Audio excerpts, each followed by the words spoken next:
हाय दोस्तों, कैसे हैं आप सब। उम्मीद करते हैं कि आप सब अच्छे होंगे। और आज एक नई किताब, जो किताबों की हमारी चर्चा होती है उसमें एक नए किताब के ऊपर हम चर्चा करने जा रहे हैं।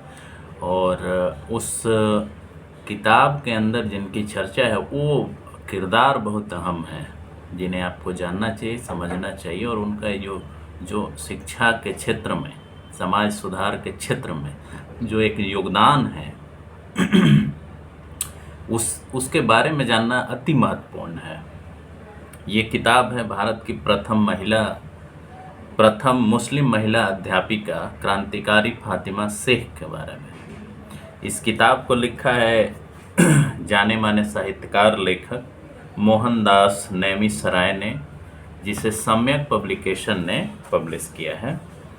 तो ये किताब अपने आप में अहम है। बहुत दिनों तक, जैसा कि मैं कहते रहता हूँ, कि एक साजिश की तहत या एक आप कहें कि एक प्लान के तहत, स्ट्रेटजी की तरह इन लोगों के बारे में हम लोग को जानने से वंचित रखा गया। इस तरह से आपकी शिक्षा व्यवस्था बनी हुई है जिसमें वैसे किरदारों को बताया जाता है जो पार्टिकुलर एक खास विचारधारा को बढ़ावा देता है।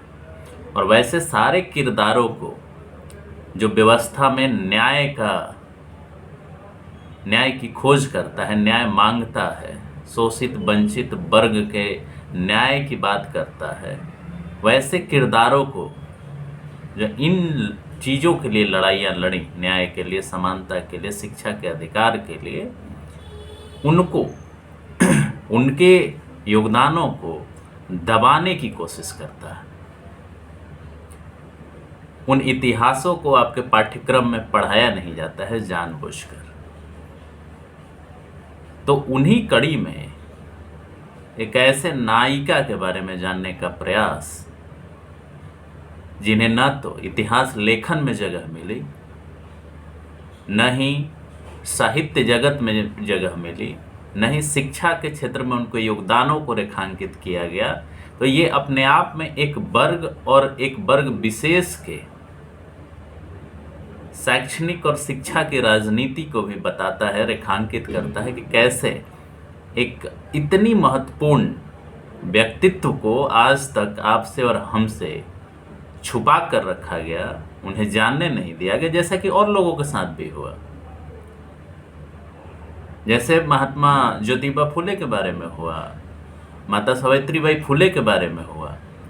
70-80 तक तो कोई जानता ही नहीं था कि उनका योगदान किया। 70-80 के बाद लोगों ने लिखना शुरू किया, रिकॉग्नाइज करना शुरू किया। आखिर क्यों? उसी कड़ी में हम आज क्रांतिकारी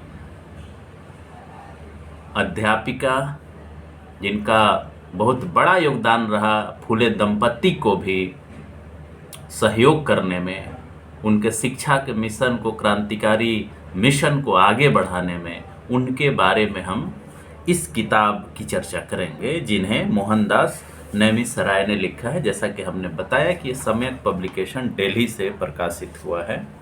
इसको आप कहीं से मंगा भी सकते हैं, उनको फ़ोन करके भी आप मंगा सकते हैं। और इसमें सबसे पहले लेखक ने एक कविता लिखी है जिसका नाम है क्रांति ज्योति। इसको मैं पढ़ना चाहूँगा आपके सामने। इसमें लिखा हुआ है कि जब पाँवों में थी बेड़ियाँ, गुलामी के थे संस्कार। ध्यान दीजिएगा, जब पाँवों में थी बेड़ियाँ, गुलामी के थे संस्कार, उनके बोझ से दबी महिलाएं, मनुस्मृति की थी बंदिशें। मनुस्मृति की थी बंदिशें, पग पग पर था पहरा, अनपढ़, दलित, असहाय महिला, उन सबको था संदेश, उन सबको था संदेश, कुछ पढ़ने का, कुछ करने का, कुछ पढ़ने का, कुछ करने का। जाति भेद के खिलाफ उद्वेलित और आंदोलित किया, जाति भेद के खिलाफ उद्वेलित और आंदोलित किया। सावित्रीबाई और फातिमा शेख ने उन सबको, सावित्रीबाई और फातिमा शेख ने उन सबको निपट अंधेरे में चमकी किरण, क्रांति ज्योति कहलाई में, क्रांति ज्योति कहलाई में, दर्ज हुई इतिहास में, दर्ज हुई इतिहास में पहली शिक्षिका ज्ञान का दीपक जलाया सभी के बीच उन्होंने, ज्ञान का दीपक जलाया सभी के बीच उन्होंने, बिना किसी भेदभाव के हम करते हैं वंदना उनकी, याद रहेंगी वे हमेशा हमारे बीच। ये मोहनदास नेमिसराय ने ये कविता लिखी है इस किताब के पहले पन्ने पर। फिर उसके बाद आता है राजेंद्र पाल गौतम जी का इसमें एक लेखन है, उसके बारे में वो बताते हैं कि फातिमा शेख जी का जन्म 9 जनवरी 1831 को हुआ था, महाराष्ट्र के पुणे शहर में हुआ था। उनके एक भाई थे जिनका नाम उस्मान शेख था, जिसने फातिमा शेख जी की बहुत मदद की थी। तो ये राजेंद्र पाल गौतम जी का कुछ वो है, और लेखक इसमें ये बताते हैं, कुछ लिटरेचर के बारे में बताते हैं कि लिटरेचर कौन कौन से उन्होंने पढ़े और कैसे जानकारी फातिमा शेख के बारे में उनको मिलती है। वो ये बताते हैं, कुछ महत्वपूर्ण बात साथियों के साथ हेडिंग देते हैं, और इसमें बताते हैं कि किस तरह से इतिहास लेखकों ने अपने पूर्वाग्रहों के वजह से अपने क्लास और जाति के इंटरेस्ट को बचाए रखने के लिए फातिमा शेख जैसे लोगों का, व्यक्तित्व का, एक इतनी बड़ी योगदान देने वाली अध्यापिका का इतिहास इन लोगों ने लोगों से छिपाया। फिर उसके बाद में वो आते हैं फातिमा शेख के बारे में। फातिमा शेख के बारे में बताते हैं कि किस तरह से तब जब फूले दंपति को उनके घर से निकाल दिया गया, इस वजह से कि वो शिक्षा की अलख जगा रहे थे। जब शिक्षा की अलख जगा रहे थे तो जो ब्राह्मणवादी लोग थे, ब्राह्मणवादियों ने उनके पिता से शिकायत करके उन्हें घर से बाहर निकाल दिया था। तब फातिमा शेख ने अपने भाई के सपोर्ट से स्वदेशी पुस्तकालय बनाने की अपने घर में जगह दी थी। वही स्वदेशी पुस्तकालय क्रांति की बीज डालता है, शिक्षा के क्रांति का बीज डालता है। तो इस किताब में लेखक चर्चा करते हैं कि किस तरह से फातिमा शेख ने अपने भाई के सहयोग से उस क्षण में, जब फूले दंपत्ति को रहने के लिए घर नहीं था, तब उन्हें सहायता दी।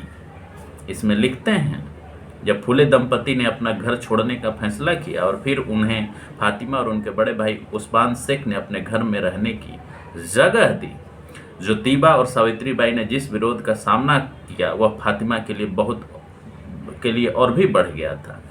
उन्होंने सावित्री बाई को अपने घर में स्वदेशी पुस्तकालय नामक अपना पहला लड़कियों का स्कूल स्थापित करने में मदद की। मतलब एक सहयोगी के तौर पर, एक टीचर के तौर पर। जो ज्योतिबा फूले और सावित्री बाई फूले ने इनिशिएटिव लिया, उस इनिशिएटिव में उन्होंने सहयोग किया, एक टीचर के रूप में कार्य की। आगे हम लोग डिस्कस करेंगे कि कैसे वो फिर हेडमास्टर भी बनती हैं।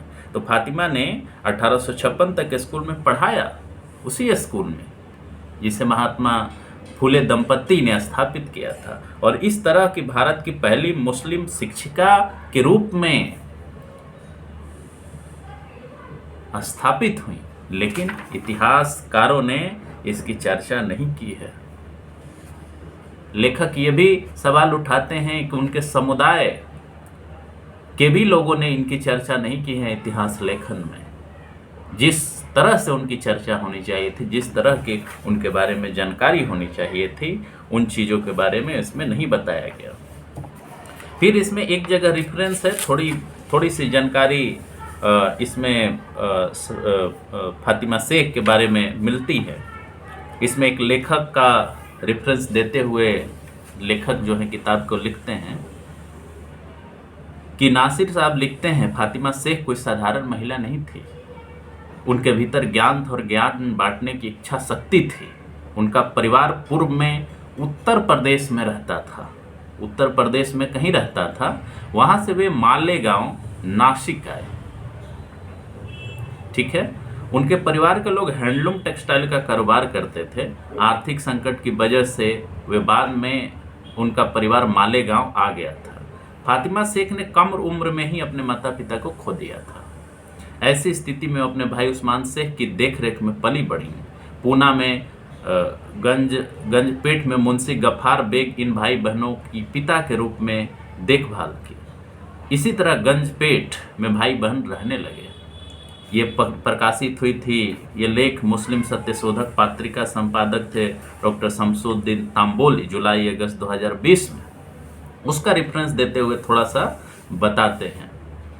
फिर उसके बाद ये चर्चा करते हैं कि किस तरह से जब सावित्रीबाई फुले बीमार हो जाती हैं तो वो फातिमा शेख को लेटर लिखते रहती हैं। 1856 के आसपास की ये बात है। तब जो महात्मा फुले और सावित्रीबाई फुले ने स्कूल स्थापित किया था, उसकी जवाबदेही आ जाती है फातिमा शेख के ऊपर, उसको चलाने की, उसके प्रिंसिपल के रूप में कार्य करने की, पढ़ाने की। तो आप एक देखें कि एक संगठनकर्ता, एक अध्यापिका, एक प्राचार्य के रूप में फिर फातिमा शेख उस दायित्वों का निर्वहन करती हैं। फिर इस किताब में मतलब बहुत सारी चर्चाएं हैं। फातिमा शेख का समाज में क्या योगदान था उसके बारे में बताते हैं लेखक। फिर फातिमा शेख ने मराठी कैसे सीखी उसके बारे में चर्चा करते हैं कि फातिमा शेख के परिवार की आर्थिक स्थिति ठीक ही थी। उन्होंने धार्मिक शिक्षा के तहत पहले उर्दू भाषा सीखी, उसके बाद मराठी भाषा भी सीखना शुरू किया। इसके साथ उन्होंने अन्य विषयों का भी अध्ययन शुरू किया। ऐसे समय जब उन्होंने हाशियों के समाज के बच्चों को शिक्षित करने की जिम्मेदारी ही ली थी, तब सावित्रीबाई के साथ फातिमा शेख ने भी अध्यापन प्रशिक्षण किया। यह स्कूल अहमदनगर में था और मैडम सिंधिया फेरारे मिशनरी स्कूल के नाम से जाना जाता था। वहां उन्होंने मराठी सीखी। फिर लेखक बताते हैं कि जो इन्होंने काम किया,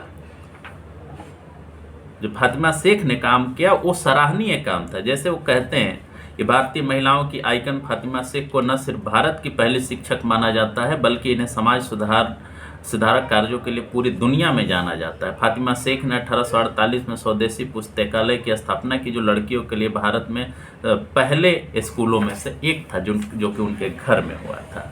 फिर लिखते हैं कि शिक्षा ही नहीं, सामाजिक कार्यों में भी फातिमा शेख ने योगदान दिया। इस पैराग्राफ को मैं आपके सामने पढ़ना चाहता हूँ। ये है कि इस प्रकार महात्मा फुले द्वारा शुरू किए गए नारी मुक्ति आंदोलन में सावित्रीबाई के साथ फातिमा शेख का योगदान महत्वपूर्ण है। स्वयं महामना फुले ने भी इस बात को गर्व के साथ व्यक्त किया है। नारी शिक्षा, नारी जागृति और नारी उद्धार हेतु सावित्रीबाई फुले अपने पति का सक्रिय साथ निभाती रहीं। अनादिकाल से समाज में बरकरार रूढ़ी परंपराओं को तोड़कर नारी की मुक्ति दिलाना एक कठिन किंतु ऐतिहासिक कार्य था, जिसे करने में फुले दंपति सफल रहे। नारी संबंधी समस्याओं के निराकरण हेतु उन्होंने अनेक योजनाएं बनाई। फिर वो बताते हैं कि इस कार्य में कैसे फातिमा शेख का योगदान रहा। फुले दंपति ने 28 जनवरी 1853 को अपने पड़ोसी उस्मान शेख के यहाँ बाल हत्या प्रतिबंधक गृह की स्थापना की। 28 जनवरी 1853 को, जिसमें 2-4 साल से 100 से अधिक विधवाओं की प्रसूति हुई। इस गृह की पूरी व्यवस्था और देखभाल सावित्रीबाई स्वयं करती थी। उनकी मदद करती थी फातिमा शेख। सावित्रीबाई खुद निसंतान थी, लेकिन फिर भी उन्होंने ऐसी विधवाओं की कोख से जन्मे अनेक बच्चों की माता पिता बनकर उनकी सेवा और परवरिश करने का महान कार्य किया। आगे चलकर पंढरपुर में भी ऐसी बाल हत्या प्रतिबंधक गृह की स्थापना की गई। वहां भी सावित्रीबाई फुले कार्यरत रहीं और उनके कार्यों में फातिमा शेख ने बहुत बड़ा योगदान दिया। तो दोस्तों, आपको ये समझना है, 2-3 चीज़ें जो मूलभूत तरीके से इसमें उजागर की गई हैं, बताई गई हैं कि किस तरह से फातिमा शेख को इतिहास ने न्याय नहीं किया, इतिहासकारों ने न्याय नहीं किया, क्योंकि वो दबे कुचले अल्पसंख्यकों, हाशिए पर रहने वाले लोगों के लिए क्रांतिकारी काम कर रही थी, जैसा कि और लोगों के साथ भी किया गया। लेखक लिखते हैं कि 70 के दशक तक हम लोग कुछ जानते भी नहीं थे कि फातिमा शेख कौन थी, क्या उनका योगदान था, क्या वो प्रथम महिला शिक्षिका थी या नहीं थी, इसको दबाया गया।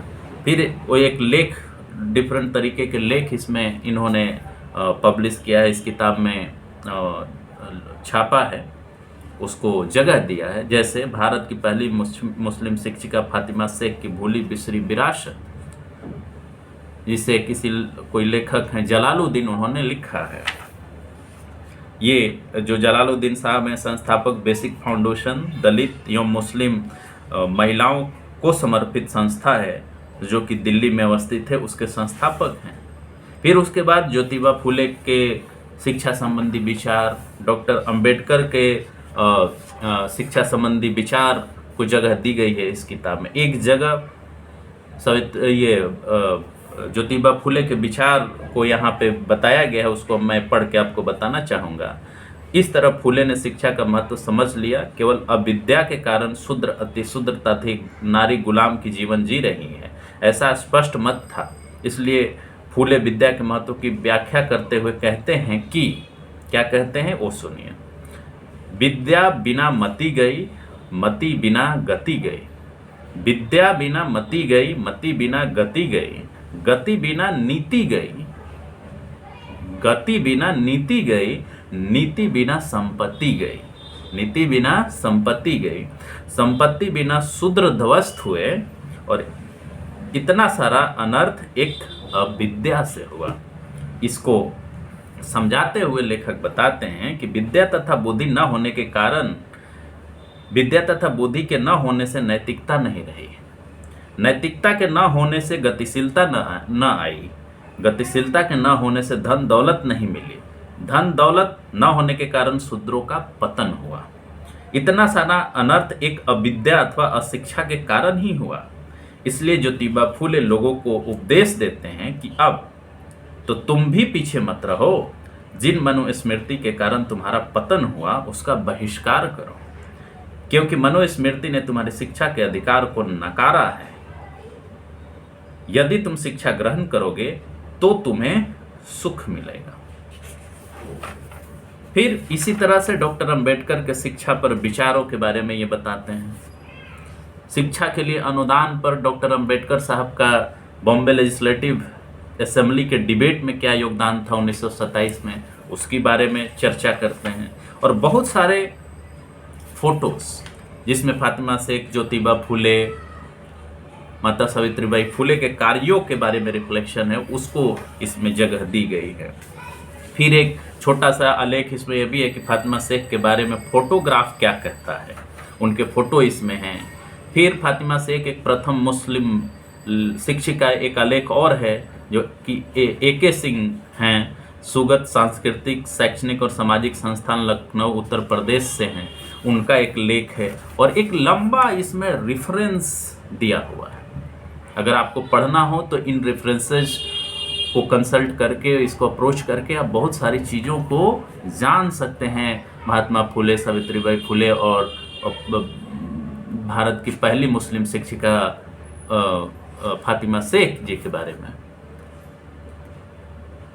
ठीक है, तो लंबा मतलब आर्टिकल इंग्लिश में, हिंदी में जो भी है, उन सारे चीज़ों के बारे में इसमें डिस्कशन किया हुआ है।